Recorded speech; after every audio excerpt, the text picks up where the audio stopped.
All right, welcome everybody. Welcome to our first chapter, Share the Knowledge of 2026. My name is Liz Mills. I am the chair of the Apra Chapter Leaders Committee.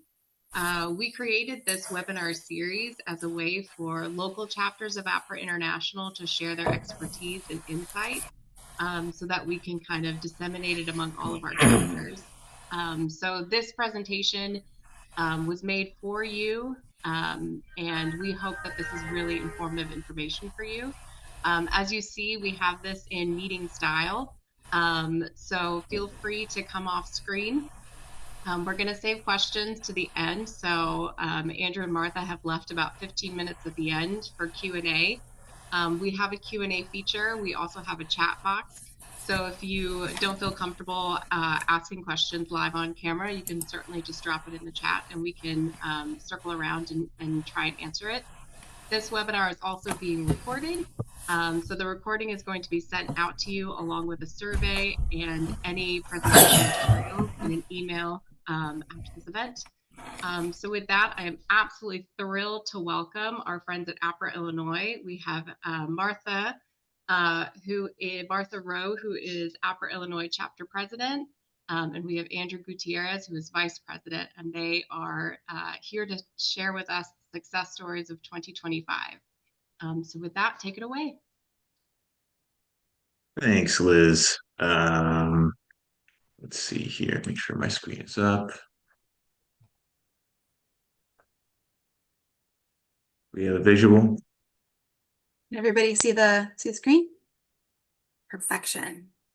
Let's do it. Well, thanks so much, everybody, for having us. We're excited for the opportunity to be here. I'll introduce myself just real quick. My name is Martha Ortino-Rao. I am a program director of prospect research and development at Northwestern Memorial Foundation. It's my absolute pleasure to serve here on the Apra Illinois board, and I will, with that, love to introduce Andrew. Sure. Thanks, Martha. I'm Andrew Gutierrez. I'm our vice president of Apra, Illinois, and I've been on the board since last year, 2025. So really thankful for the Apra Chapters Committee and Liz for giving us the opportunity to present. Just a quick debrief of who our team is. So Apra Illinois is a small but mighty board. We have me as the president, Andrew is our vice president, Melanie here is our secretary, Priya is our treasurer, Sam is our director of membership, Taylor is our director of programming, and I wanted to make sure we have a special shout out to Pete Katowski, who is our president emeritus, who has moved up to the big Apra board. But I wanted to really reiterate as we go out throughout this entire presentation that none of this would be possible without every single one of these board members. We are so grateful and lucky to have the opportunity to work with all of them, and it's just a real pleasure. So thank you to our board, and thank you for your engagement.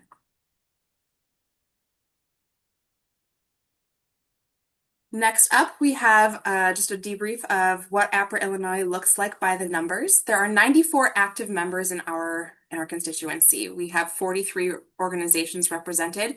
And on the right here, we can see a bit of a breakdown of what that group looks like. So a little bit over 50% of our group are higher education employees or identify themselves as working with higher education. We also have the next up is healthcare. Then we have our arts and culture, social services, environment and conservation, and last but not least, other. But that makes up our constituency to see a lay of the land of who we work with and serve. Our members are all over the state of Illinois as well as out of Illinois. The primary group of people we see are in the Chicagoland area. There's just a lot more population density up here. But then we also have a significant number of our constituents down in Urbana-Champaign. And Andrew, I think you said we have now 3 members in the rest of Illinois with somebody. We're up to 3. We've got a new one as of yesterday. So downstate representing. As you'll hear throughout the course of this presentation, one of the things that we are really trying to do is make sure that we're able to offer the same kind of programming and the same value add of our Apra Illinois chapter to people both in the Chicagoland area, but also to the state as a whole. Next slide, please. There we go. 2025 was just an absolutely banner year. We had a lot of success. We hosted 11 events, 336 event attendees. We were also able to roll out an in-person and virtual symposium. We'll get a little bit more into that as we go on. And our revenue for this year had a record high, which is pretty exciting. A lot of the things that are at play throughout this presentation are what resulted in this, being able to host those events, being able to encourage those attendees to join us, as well as driving up that revenue numbers. It's all based on the strategies that we've implemented here over the last year or so. Speaking of strategies, the very first one that we wanted to make sure we were all on the same page with as we stepped into this as brand new board members all together, working together here, was to clearly define and increase that member engagement. So if you wouldn't mind popping to the next slide, Andrew. We wanted to make sure that we were looking at what does active membership mean to us here in Apra, Illinois. So we identified that as being engaged through at least one of the following things within the last 6 months. So have they logged into their Apra Illinois account? Have they attended an event? Or have they clicked through a link? Any one of those things we take as engagement with our chapter. Our goals this past year were to more robustly engage current members and acquire new members. So I think we can all pretty safely assume that we were able to have revenue flow through engagement, and basically broadening the outreach that we were able to already do for our existing constituency. A couple of themes that you hear throughout this presentation are collaboration with our board. None of this, I can't say it enough, none of this would be possible without all of our board members. We have a Slack channel that we communicate on pretty regularly. We had formal goals throughout the year with check-ins throughout the year at our board meetings. It really has been a team effort. Teamwork makes the dream work, and I'm so excited and happy to be able to represent the board as a whole. It's not just me and Andrew here in this conversation. Another strategy that you'll hear throughout the presentation is have a plan and to communicate, communicate, and communicate. These numbers really speak to a lot of the work that we've done here this past year. And Andrew, you can bump us right to the next slide and take it away.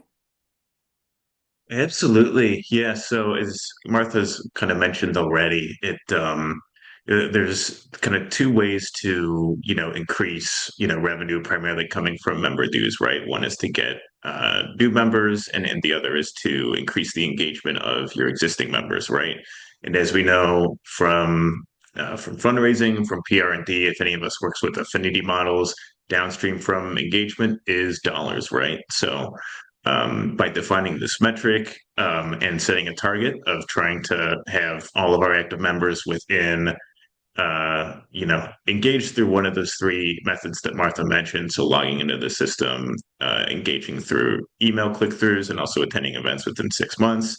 Um, we're really trying to drive, more, engagement and more dollars from our existing members.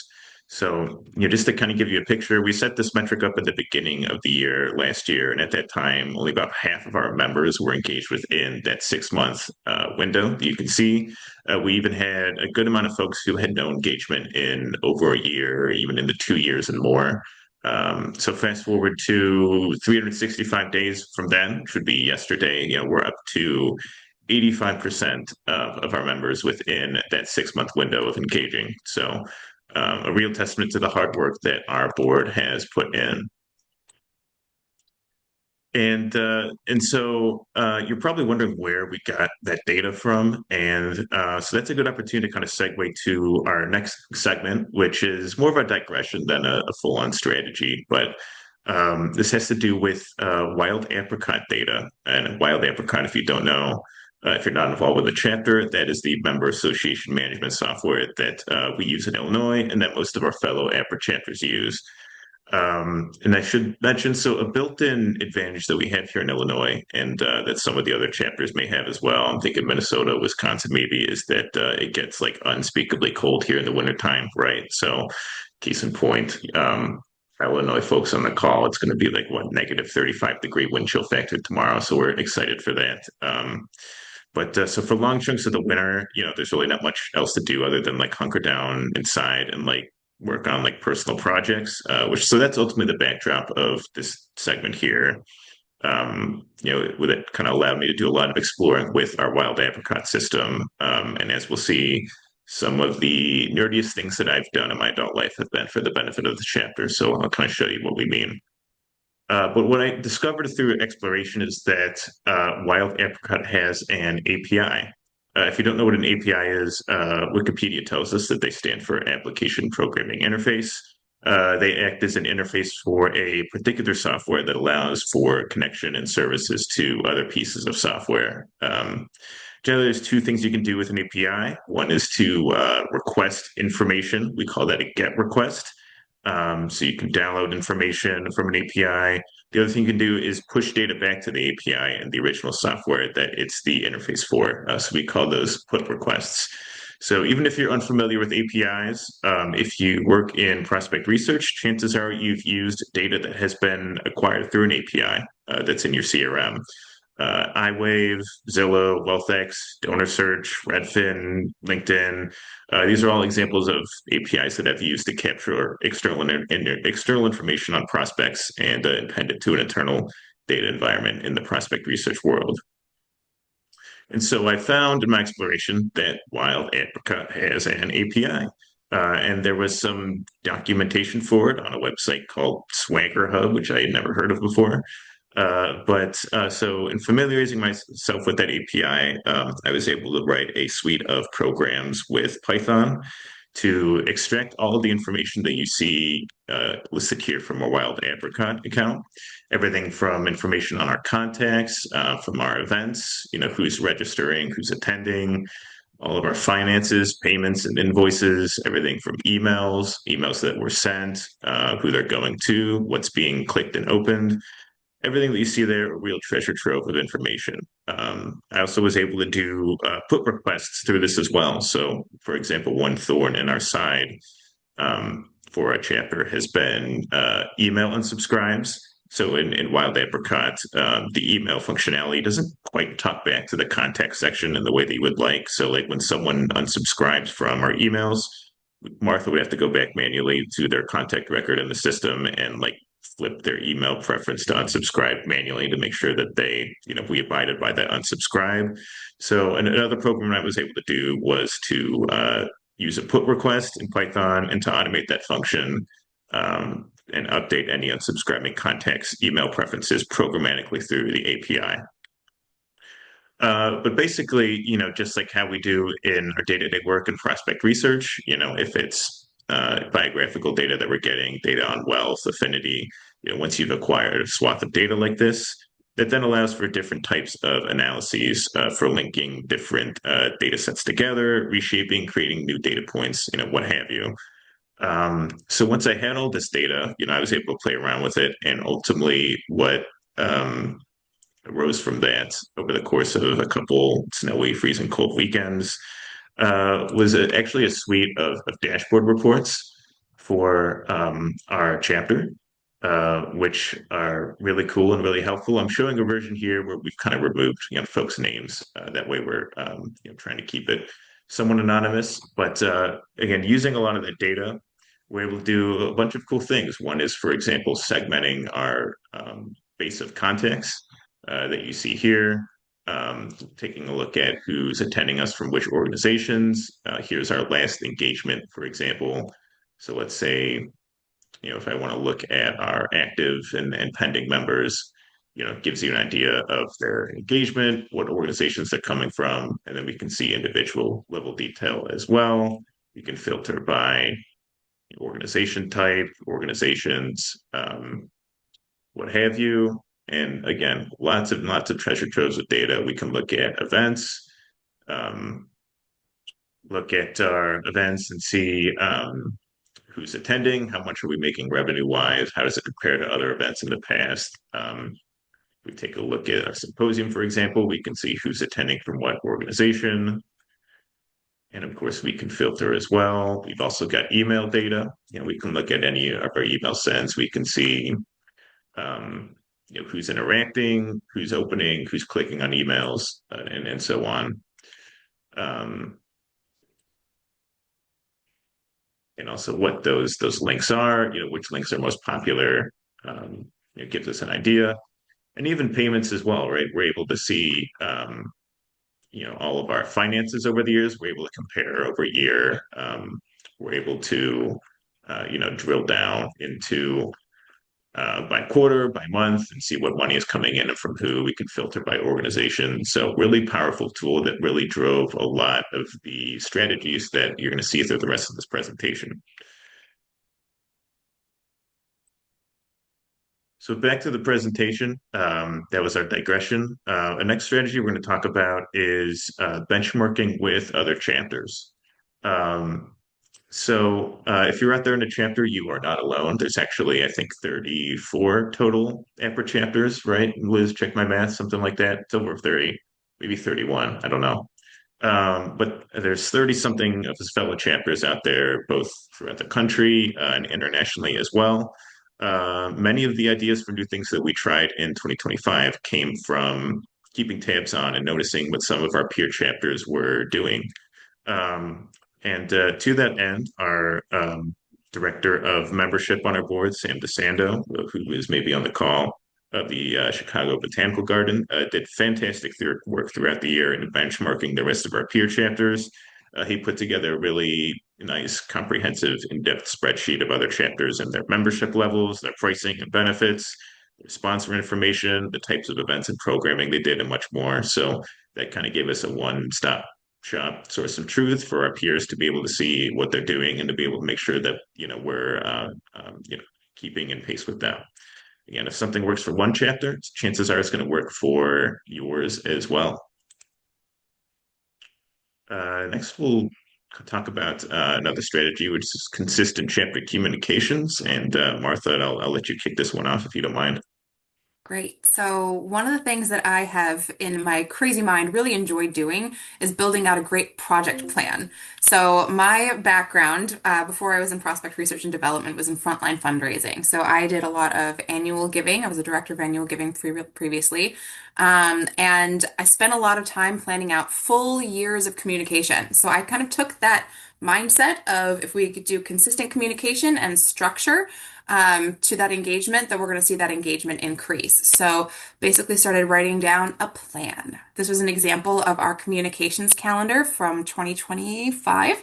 You can see here we've got the dates, the name of it, what type of communications it might be, whether that's an in-person event, a webinar, an email, a board meeting, as well as an owner. So one of the things that I think is really helpful about the plans that you'll see throughout the rest of this presentation is not just write it down, but also make sure that there are specific owners to help with that accountability piece of who's actually going to see this through to the finish line. So loved putting together a communications calendar, and it's been really helpful to be able to lean back on that. Having that plan and having that layout of a roadmap where we're going is half the battle, just to try and make sure that we keep things on schedule. And then it's a lot of just delivering to that plan.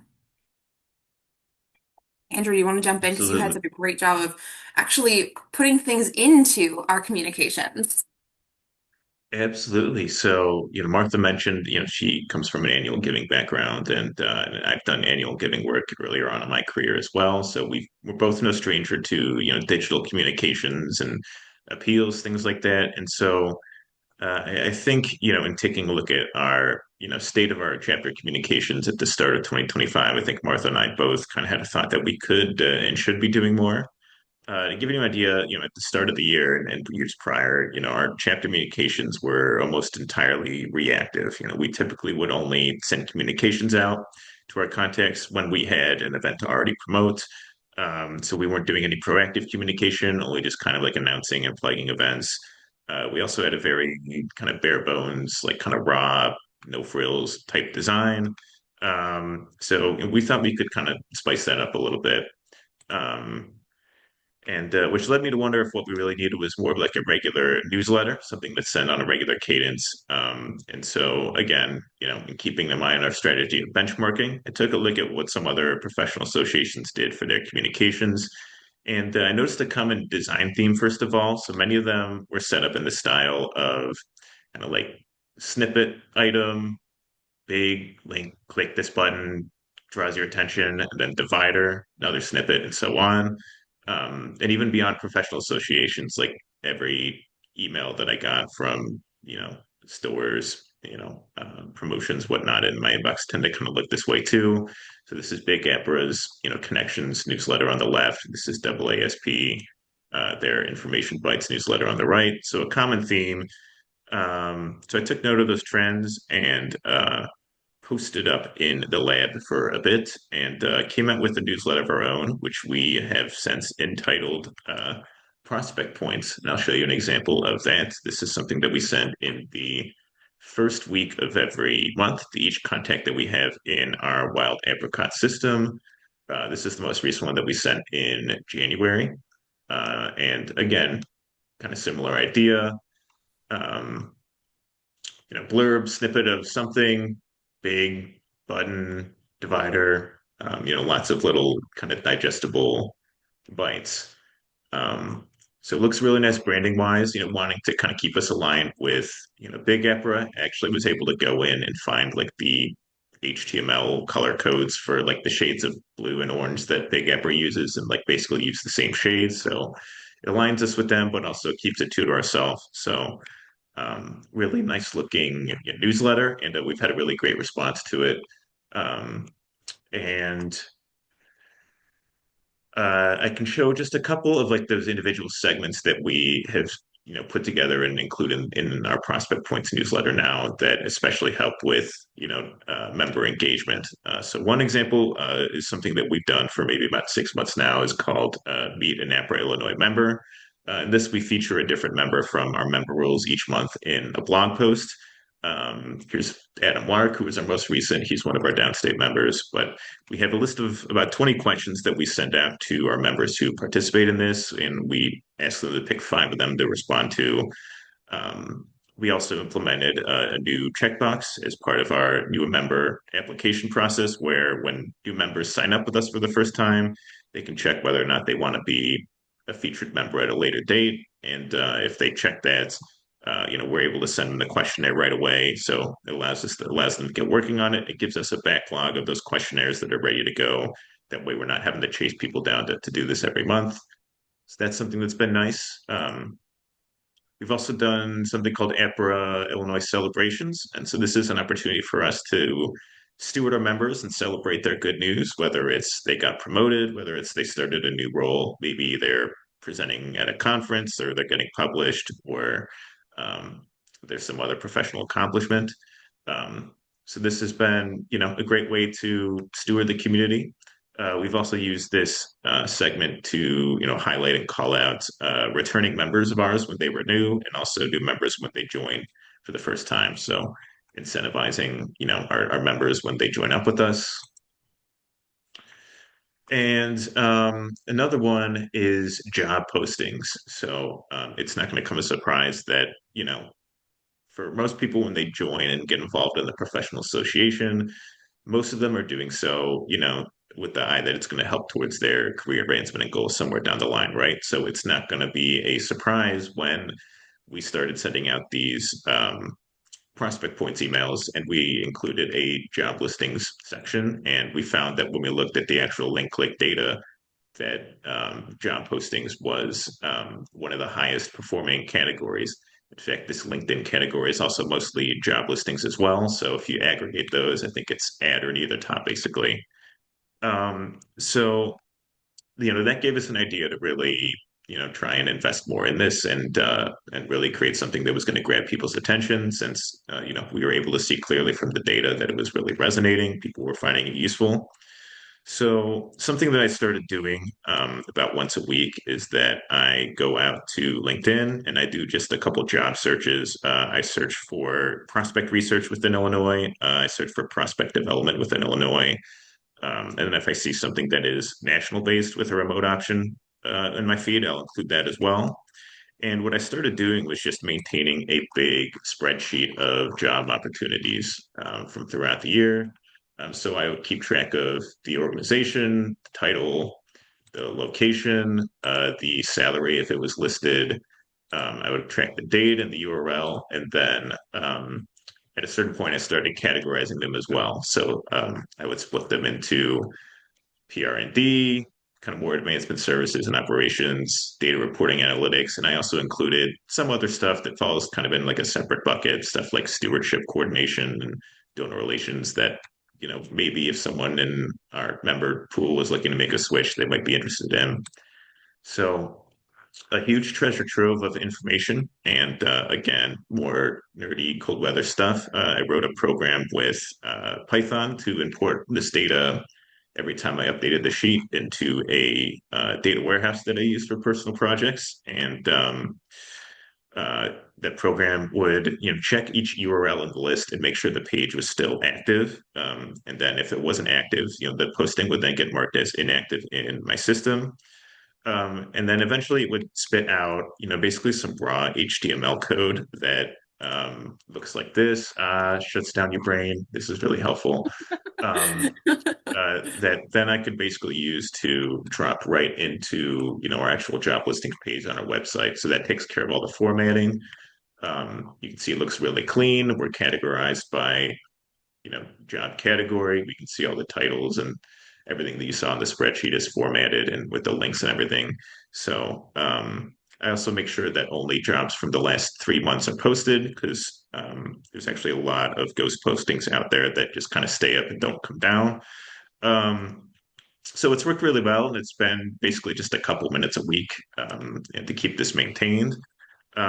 We've posted over 180 of these jobs since I started doing this, and it's actually um, opened up more avenues for us as well. We've talked about potentially doing like a salary survey and jobs careers analysis at some point in 2026. Now that we have this great treasure trove of data, um, and I'll talk about.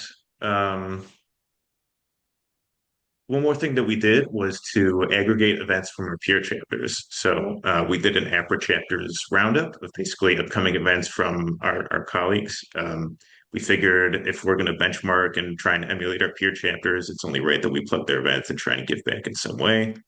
So to aggregate this, I kind of did something similar, which was I went through and pulled the events URL for most of our Apra chapter pages that had one listed.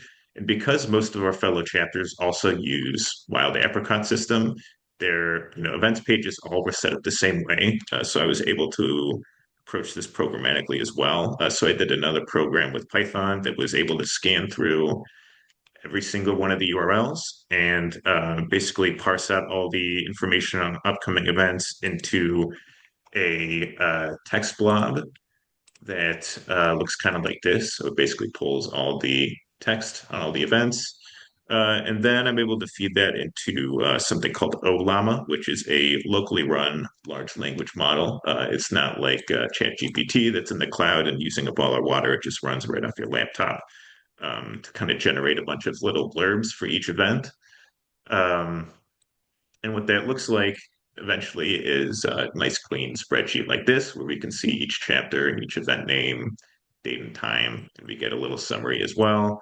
Then I'm able to kind of spit out more of that custom HTML code that formats that. So that's going to be the last kind of ridiculous thing that I show, but just another example of content ways to engage our members, give them more of a benefits, let them know what events are coming up. So here's the final word on prospect points. So far, I think we've maybe done maybe about a dozen of these so far, once each month. Uh, those have been sent out individual over 7,000 times. It's hit someone's inbox. It's had an average open rate of over 40% and an average click rate of over 11%, with about 1,500 individual link click-throughs. You can see kind of the breakdown of what types of links perform the best. But really pleased with these numbers. It's really driven a lot of our engagement. For reference, Martha pulled some info that a good email open rate in digital communications is generally considered to be between 15 and 25%, with a good click rate being between 2% and 5%. So we're getting some really great performance with this, and really happy with how it's turned out. So. And with that, I'll turn it over to you, Martha, for our next Thank strategy. you. And Andrew, thanks so much for that deep dive into a lot of the work that goes into our prospect points. I will say just one thing that I wanted to add to that is that every one of those came from like a unique opportunity to add something. It took about a year plus for us to say, hey, let's try this one thing. Hey, let's try this other thing. So we spent time just looking at what is one small thing that we could add to this prospect points to be a value add for our constituency as a whole. So it might look a little overwhelming at first, but a lot of it had to do with just a lot of time, not a lot of time significantly, just like a lot of time over the course of a year to be able to break up adding these little pieces one at a time. Part of that, of course, is a fourth strategy that we enacted, which is consistent monthly webinars. So, obviously, with that effort to increase engagement and to make sure that we're able to be relevant to not just people in the city with in-person things, we wanted to make sure that we were able to expand our offerings so that anybody could really access them. Couple of things that we did to really focus on that was to engage with our board members to identify those new speakers.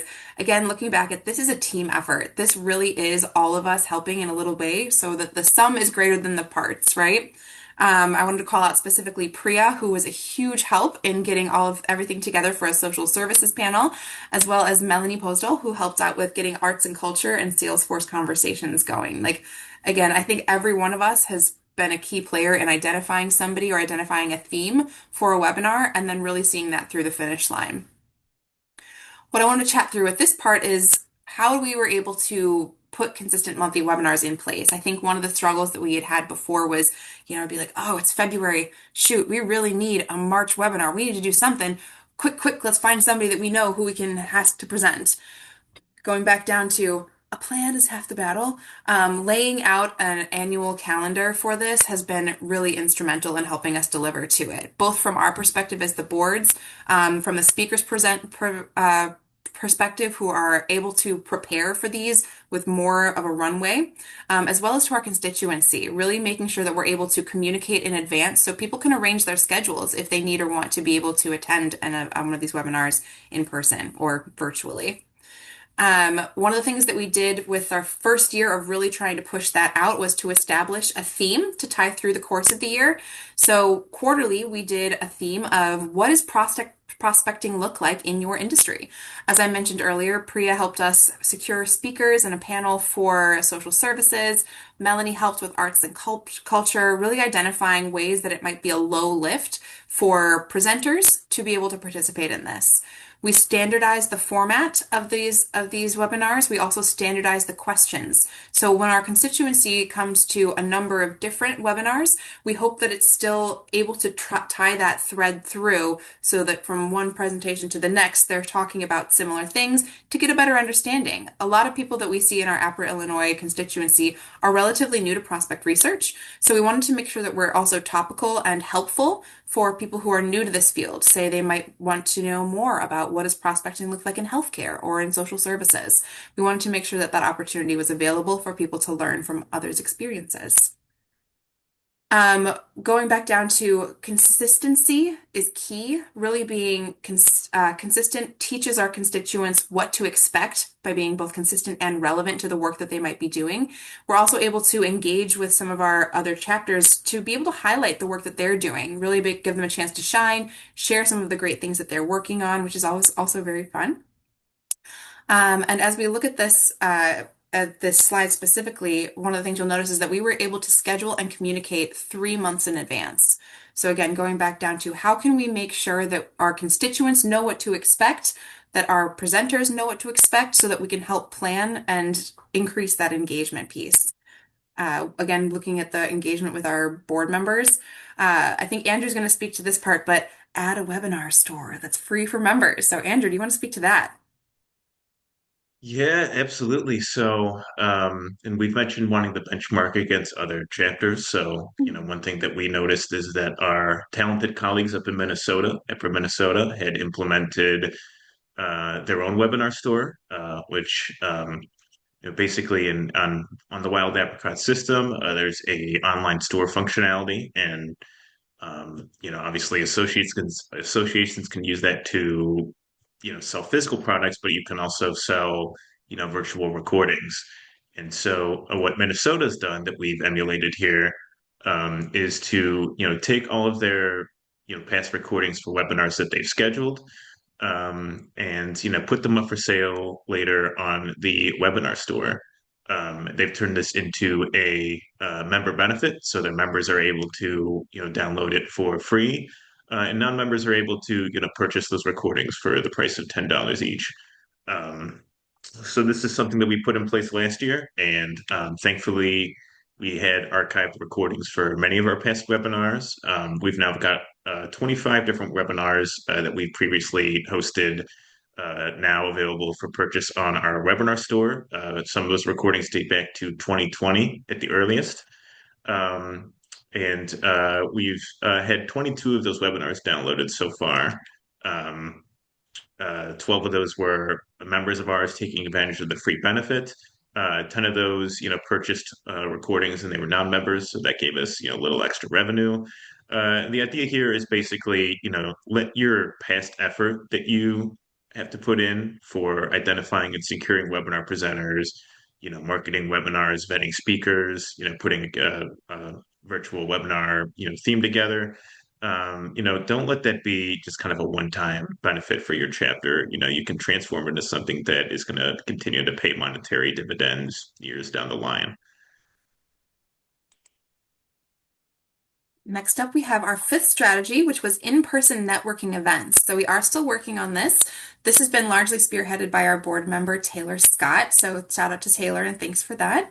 I was talking to her the other day about, what do you think has made this so successful this past year in particular? And she shared, going with the theme, communicate, communicate, and communicate again.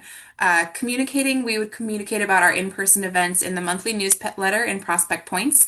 We also sent out a save the date in addition to an invite, and then a reminder and a week of reminder. Not only were these going out from the official Apra Illinois email address, we were also encouraging our board members and members to communicate this through LinkedIn. So how can we really lean on our networks, both internally on the board and within our constituency, to spread the word about these opportunities? I think it's been really a fun time just to be able to sit down and meet with people who have come in even from far downstate up to the city. This is an area that we're actively looking to grow, both on an in-person scale and also on a virtual scale as we look into FY26.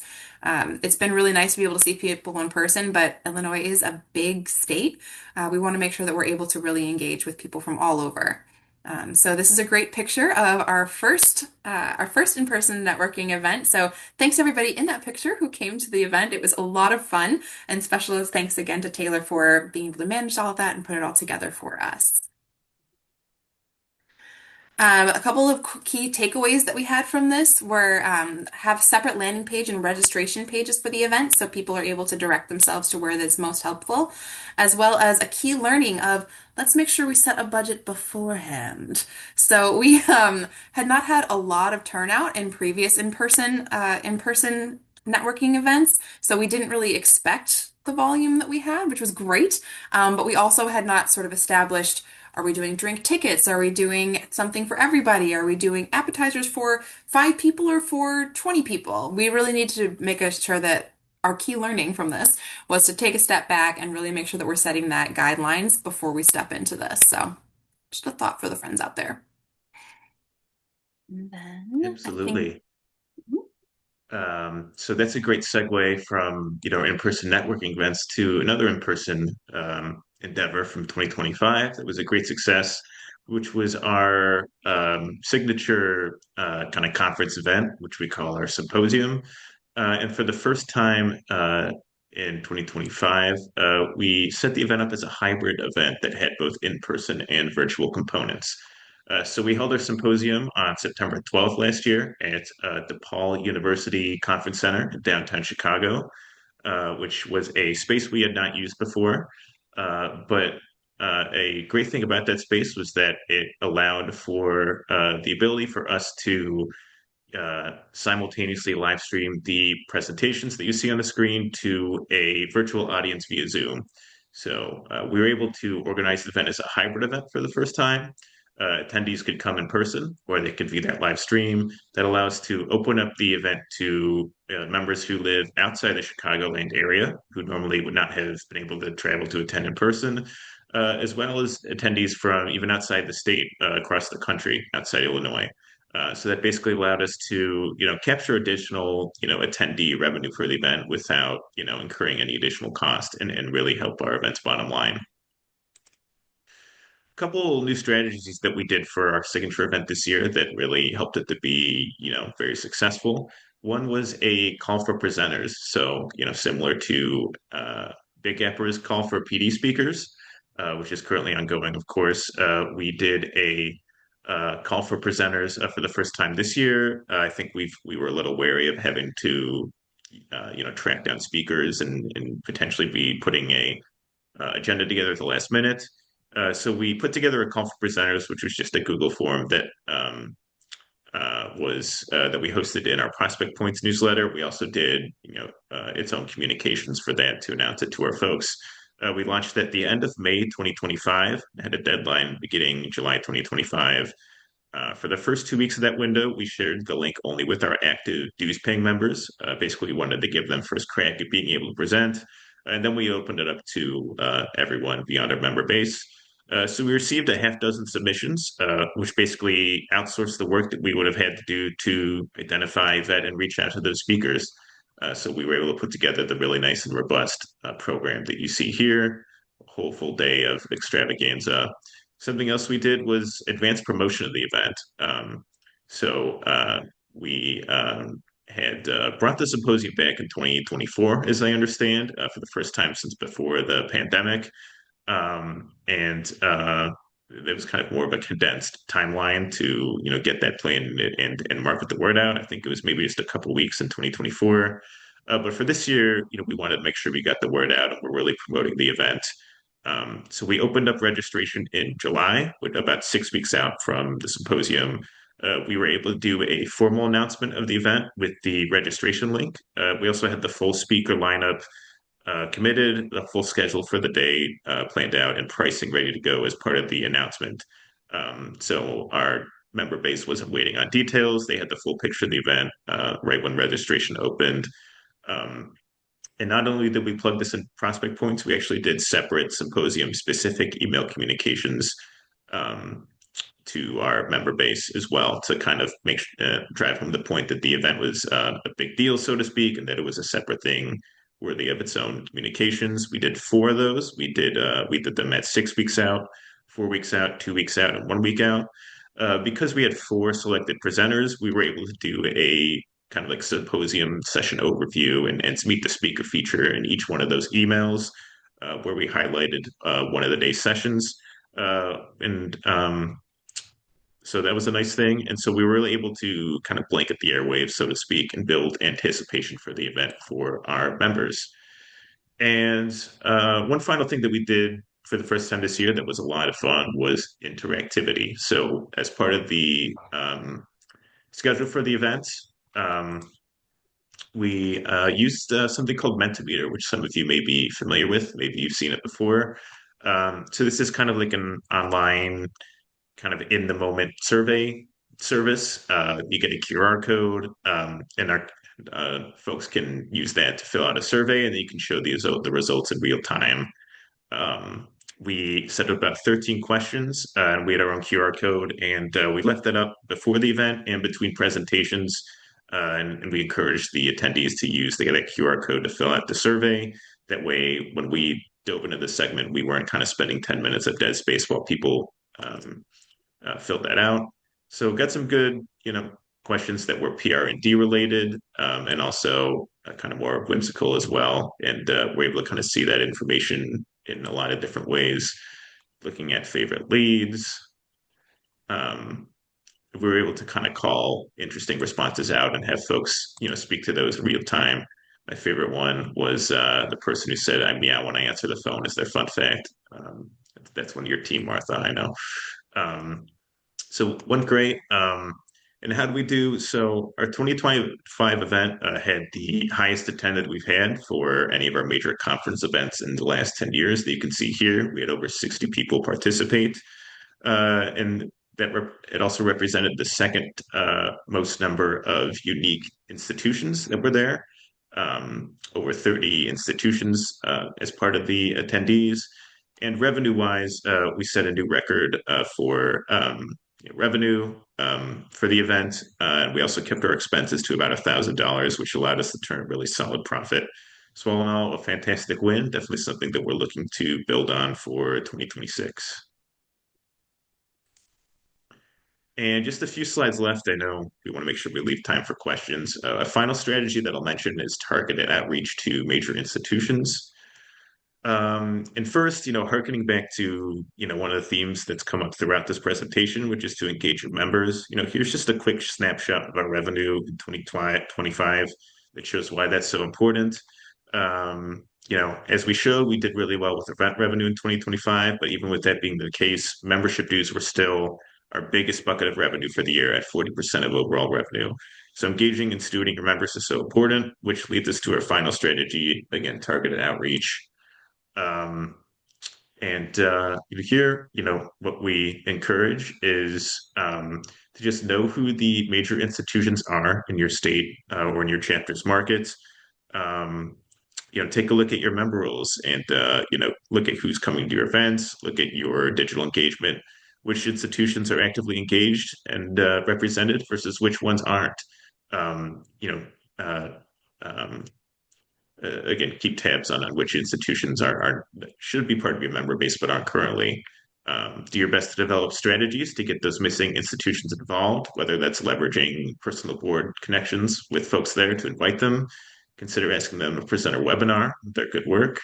Take notice when someone from a new shop engages for the first time. Use that opportunity to welcome them and get them and hopefully their team more involved. And also, don't forget about retention. Make sure you are stewarding your member institutions who are already involved with your chapter. Be aware of when their memberships are lapsing and keep an eye on their engagement. A great example that we had of this, at one point last year, looking at our data that I've shown you earlier, I noticed one of our major institutions that it was a significant portion of our member base and member revenue were due to lapse in a couple months, and that a good chunk of their members were outside of that 6 month engagement window, that metric that we had set up. So wanted to make sure we kept them in the fold and that they remained engaged. We reached out and offered them the opportunity to present one of our monthly webinars, highlight work of theirs that they were proud of. They were extremely appreciative of the opportunity. They had a great time presenting, and when it finally came time to renew their employees' memberships, they not only renewed everyone, but they added a few new members of their team who were previously included as well. So it just kind of shows the value of really individualizing outreach to your member institutions. And with that, we'll finish up. Martha's going to talk about what we're looking forward to in 2026. We had a lot of great learnings, a lot of great building upon solid successes this last year. So what we're looking for this next year is how can we continue to build on this success? I think I've seen a couple of questions just kind of pop up, like how do you balance all this? How do you add all of these things? I think a couple of themes that we've seen so far are one, if you want to do it, write it down with accountability. Make sure that we're planning this out in advance, that there's a key person and a second support person for any one of those goals. We then broke it out by quarter, and planning that full year in advance has been really, really important. And then hit the go button. And when I say hit the go button, I mean, Andrew and I had a number of conversations around like, what can we automate? What can we set up once that we just have to refresh every month, every quarter, whatever that might be. So we're not reinventing the wheel every month, every quarter. What can we do that will make this less lift for our board members, essentially, so that we can make these programs work longer for us? So a lot of the work that Andrew has done around the programming, those kinds of things. But even if you take it from a simpler perspective and say prospect points, we didn't have to do all of those different things, and we didn't do all of those different sections every single month when we started off. We established a template, figured out what worked, and then built on that template. So as we look forward to 2026, more volunteer opportunities would be great. So it's one of the things that we're trying to build out. How can we engage more with our constituency, with our colleagues at our organizations to see how can we build that stronger board pipeline? We have an amazing board. It's a truly great group of people to work with. And it's always, more hands make light work. So it's always nice to be able to get some more people involved. I'm not going to go through everything because I want to make sure we have time to answer some questions, but I think really the key part of this is have that plan, write it down. Andrew, if you want to go to the next slide, we have these are the goals. We set up a goals for FY26. Each goal has an owner, priority level of high, medium, low, and then a target date. A lot of these things are based on that idea of what can we automate, what can we set up once that will continue to pay dividends throughout the course of the year, both for our board, from an amount of time that we're spending actively working on these things, as well as value add for our constituency. So thank you. What questions do you have?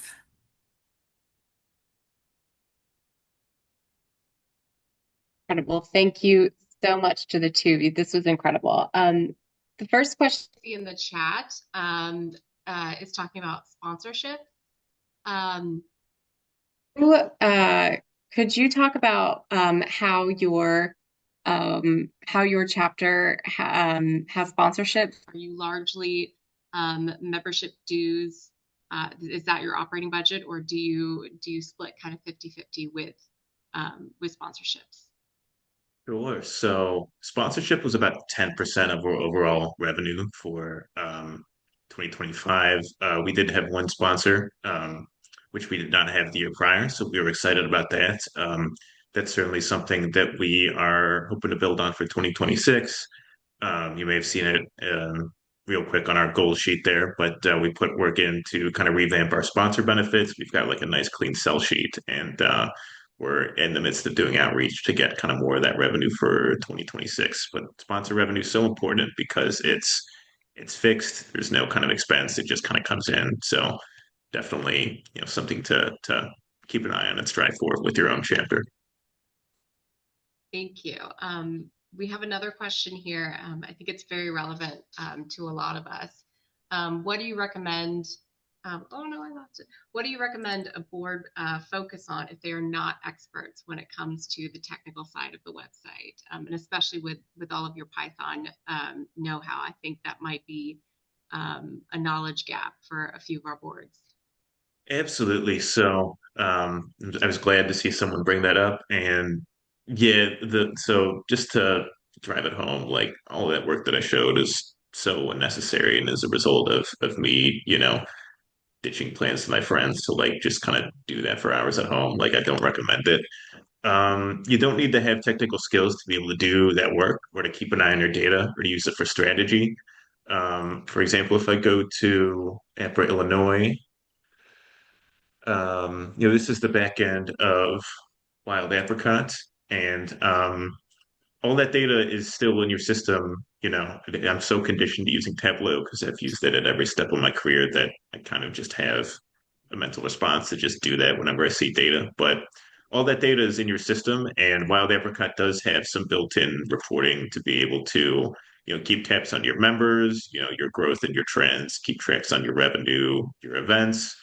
Um, all that information. So all of this is available to you. It just takes, kind of digging around through the wild apricot, kind of back end. Obviously you can see, member data through there. You can look at events. You can look at your communications. All that information that I pulled down through the API is available in there. So um, you don't need to have the technical um, unnecessary skills. It's just kind of being aware that this information is at your fingertips and just kind of rooting around and keeping an eye on it every so often. And I just want to add to that. I think this is probably the first year that we've had all of this amazing extra data work that Andrew has done for this. But so much of that is really just value add. The content, what's really been driving a lot of this is having a plan and executing to it. Going back down to what can we automate? Setting up a monthly template within Wild Apricot for prospect points. It's a template. We refresh it once a month, put time on my calendar the week before, and send it out so that we're not reinventing the wheel. So much of what he's done is amazing, and being able to measure it and really see it clearly is beautiful and wonderful. But as far as really driving up the engagement, that's I don't want to say common sense, but it's like annual giving common sense, right? Is how do we communicate? How do we engage through personal relationships? Thank you. We have time for one more question in the chat. And then if anyone wants to come off mute or ask anything, Nancy, you just came off mute. Do you want to ask anything? Oh, Nancy went back on mute. That's fine. Okay, so in terms of volunteering, this was a great question. Do you have subcommittee members or at-large board members that are helping you with these efforts, or is it largely done by your board officers? This is the board. This is the board.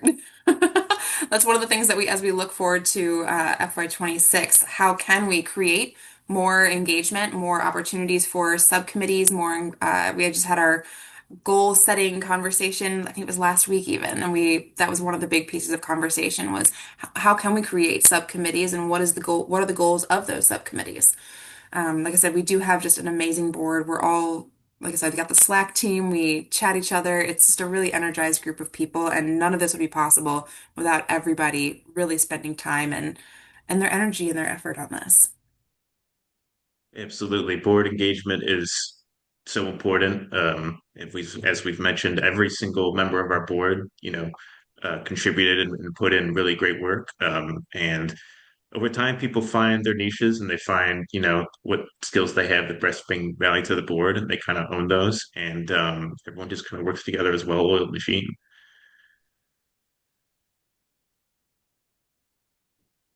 Absolutely incredible. Well, is there anything for the good of the presentation that anyone wants to ask live in person?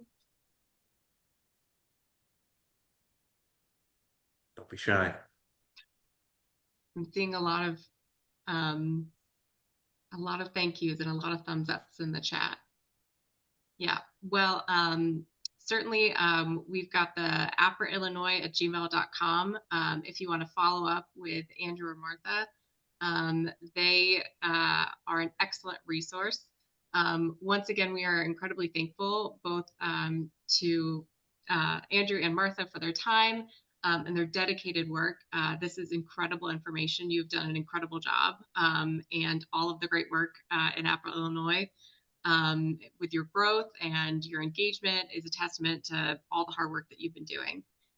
So once again, thank you everyone on this call.